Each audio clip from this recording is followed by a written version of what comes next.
gente, tudo bem? Como é que vocês estão? Espero que muito bem, eu também tô. Gente, só vou explicar por que em alguns vídeos eu apareço e em alguns não, tá? É porque às vezes, que nem agora, eu tô gravando à noite, então olha como fica muito ruim a qualidade do vídeo, então eu prefiro não aparecer justamente porque se é pra aparecer com uma qualidade tão ruim, não tem tanta necessidade, né? Eu tô até com uma luz na minha cara, mas tá meio escuro, então por isso que isso às vezes acontece. Tá bem? Só pra explicar por que às vezes eu tô aqui e por que às vezes eu não tô. Então vamos lá.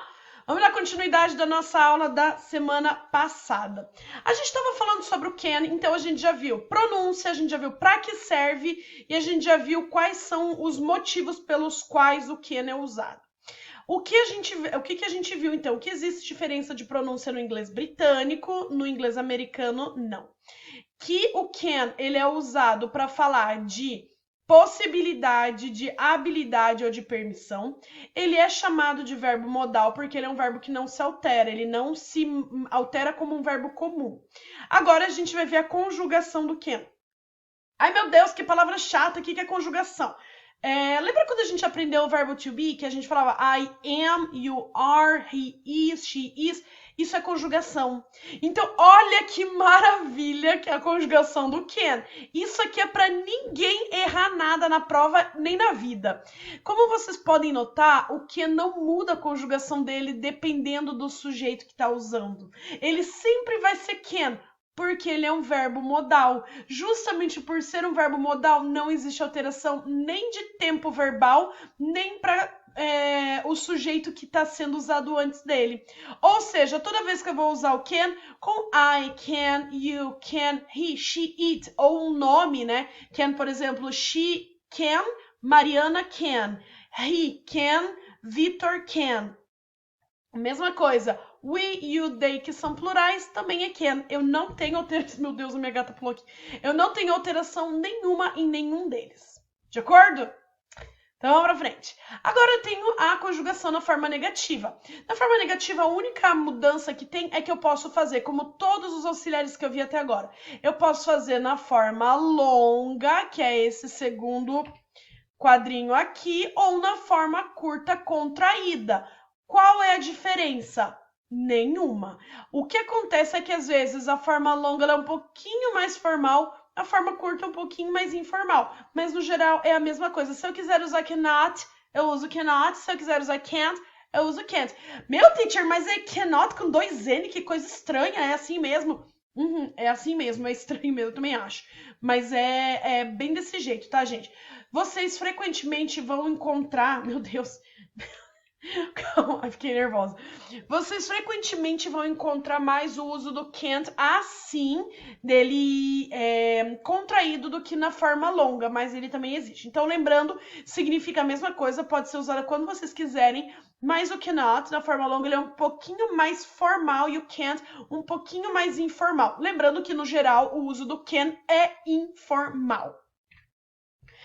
Então eu tenho aqui, veja que a forma na afirmativa do verbo can não muda para todas as pessoas. Em frases afirmativas, o verbo can permanece como é. Então foi o que a gente viu aqui, que ele não muda nem um tiquinho, não interessa qual sujeito que esteja usando ele. Então eu tenho um exemplo aqui de ride a bike, que é pedalar. Então eu tenho I can ride a bike, eu posso pedalar. You can ride a bike, você pode pedalar, ou consegue, né? Porque ou você tem a possibilidade, ou você tem habilidade, ou você tem permissão. Porque eu posso muito bem ter a habilidade de pedalar, mas eu não tenho permissão, porque minha mãe não deixa. Aposto que muitos de vocês sabem andar de bicicleta, mas às vezes vocês querem dar uma pedalada e a mãe fala, agora não, ainda mais agora nesse tempo de corona, né, que não pode sair de casa. Então vocês têm a habilidade de fazer isso, you can ride a bike, porque vocês têm habilidade. But you can ride a bike porque vocês não têm permissão. Tá vendo a diferença de um e de outro? Para todos eles são o mesmo can na afirmativa. Vamos lá pro exemplo da afirmativa e essa estrutura maravilhosa, linda, de fácil, aplicada. Eu tenho então aqui a primeira informaçãozinha. Não é necessário utilizar o verbo can com a partícula to. O que isso quer dizer? Eu tenho, então, 3 formas de verbos em inglês. Vou fazer assim, 3 formas de verbos. Eu tenho o verbo infinitivo, que é no presente, que é o to, né? Por exemplo, to drink. Tem o simple past, que é a segunda coluna, que seria drink. Terceira coluna, que é o past participle, que seria o drunk. A gente não usa a segunda e terceira coluna ainda. Isso vocês vão aprender só lá ano que vem. O que acontece é que a gente tem nessa primeira coluna 2 maneiras de usar o verbo no presente, que é o verbo base e o verbo com o infinitivo. O que é o verbo base? É, por exemplo, a palavra be, drink, sleep. Isso é um verbo base. No infinitivo, to be, to drink, to sleep. Então, eu tenho essa única alteração, que é essa partícula to na frente. O que significa be? Ser estar. To be, ser estar. Drink, beber. To drink, beber. Não muda a tradução. Só muda que um verbo base não tem to, um verbo infinitivo tem to. De novo, verbo base não tem to, be. Verbo infinitivo tem to be. Fechou? Vamos lá, então. Com o can, não usa. Gente, a gente viu lá no começo que o can é um verbo modal, né? Nunca se usa to com nenhum modal. Eu tenho can, will, may, might, should, could, would, must. Isso é tudo verbo modal. Com nenhum deles é usado o to na frente do verbo. Para eu formar uma frase com can e can't, então eu vou ter aqui, no caso da afirmativa, lembrando que isso aqui é afirmativa, tá escrito aqui em cinza, afirmativa. Sujeito mais o can, mais um verbo, mais complemento. Ou seja, sujeito, uma pessoa ou uma coisa, o can, que é o can, o verbo, que é o verbo base, sentiu, e um complemento que é diferente em cada um. Isso aqui é só o resto da frase, que eu posso colocar aqui qualquer coisa. Vamos lá. Então, eu tenho de sujeito I, que sou eu, o próprio can, o verbo que é speak, que é fazer o quê? Isso que eu tô fazendo agora, falar. E no caso aqui, eu pus English, que é inglês. Eu poderia colocar qualquer língua aqui. Português, Russian. I can speak Russian. Eu posso falar russo. I can speak English. I can speak Spanish. Posso falar espanhol. Então, o complemento aqui tanto faz. Ele é indiferente, tá?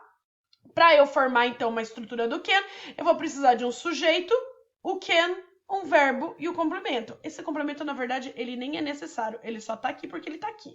Eu poderia muito bem terminar minha frase aqui, ó, no I can speak. Ponto final. Eu posso falar. Eu tenho habilidade de falar. Eu tenho a permissão de falar. Eu tenho a possibilidade de estar falando. No caso aqui, eu tô fazendo as 3 ao mesmo tempo. Eu tô falando porque eu tenho a habilidade de falar, e se tem uma coisa nessa vida que eu sei fazer, meus amores, é falar, vocês sabem.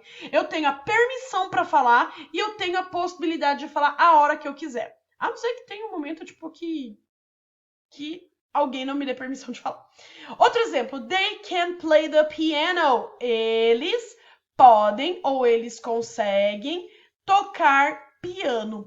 O they, lembrando que como ele é plural, ele pode ser tanto eles quanto elas. O can, ele entra aqui como podem ou conseguem. Podem de ter habilidade ou de ter permissão. Normalmente, quando se trata de tocar um instrumento, é habilidade, né? É claro que se eu tiver um piano na minha casa, eu vou dar permissão para alguém tocá-lo ou não, porque um piano desafinado é caro para afinar, se estragar é caro para arrumar. Então, normalmente, quando eu tô falando de instrumento musical, é habilidade. Quando eu falo they can play the piano, eu tô falando eles podem, eles conseguem tocar o piano. Ou elas podem, elas conseguem tocar o piano. Martina can cook the best pasta. A Martina, ela consegue cozinhar o melhor macarrão. Com certeza é miojo. O melhor macarrão que existe. Ou seja, a Martina, ela tem essa habilidade de cozinhar o melhor macarrão. Ela tem permissão? Sim. Ela tem habilidade? Sim. De qualquer jeito, eu uso aqui o can para falar que a Martina consegue cozinhar o melhor macarrão. Eles ou elas conseguem tocar piano. Eu consigo falar inglês. Até que foi, né? Vamos para frente, então. A forma negativa é a mesma coisa que a afirmativa, né? Ela não muda nada de acordo com o sujeito que você escolhe usar. Nunca vai mudar. A única coisa que pode mudar é eu querer usar o cannot em vez do can't numa forma mais longa. Ou seja, note que agora houve mudanças no can para negar a frase, que ela vai agregar a palavra not e vai contrair. Cannot, can't. Quando que eu uso can't, quando eu uso cannot? quando o coração de vocês mudar. Se eu perguntar na prova quando usa can't, quando usa cannot, pode falar quando o coração mudar, que essa vai ser a resposta correta científica. É porque o can e o cannot você pode usar qualquer um em qualquer momento, tá, gente? Só pra ficar claro. Exemplos de negativa. Então eu tenho aqui, ó, veja que o can nas 3 frases tem o sentido de permissão. You can't play here. Então antes a gente tinha o sujeito, o can e o verbo. Agora a gente tem o sujeito, o can't e o verbo. You can't play here. Você não pode brincar aqui, ou seja, não existe essa permissão para você. Você pode brincar, mas não pode brincar aqui.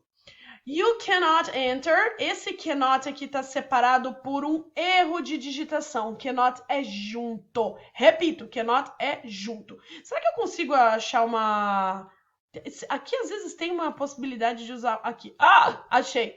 Nossa, arrasei. Se eu achar a caneta aqui, mano, vocês não vão me aguentar com essa caneta. Eu vou ficar insuportável, vou ficar um nojo com... olha o que eu achei. Olha o que eu achei. Arrasei. Se eu der um Ctrl Z, some? Não, não some. O cannot, então aqui ele vai estar junto. Isso aqui é só um charme. Você pode entrar ou você não pode entrar. No caso ali, you cannot enter, você não pode entrar, você não tem permissão para entrar nesse lugar. You cannot touch it, você não pode tocar nisso. Não tem permissão para tocar nisso. Gente, por que aqui tá escrito cannot junto, por que aqui tá escrito cannot separado? De novo, erro de digitação. O can't a gente usa tudo junto sempre, ok? E a forma interrogativa? A forma interrogativa a gente vai ver na aula que vem, tá? Porque a gente já teve bastante informação sobre estrutura gramatical por hoje, né?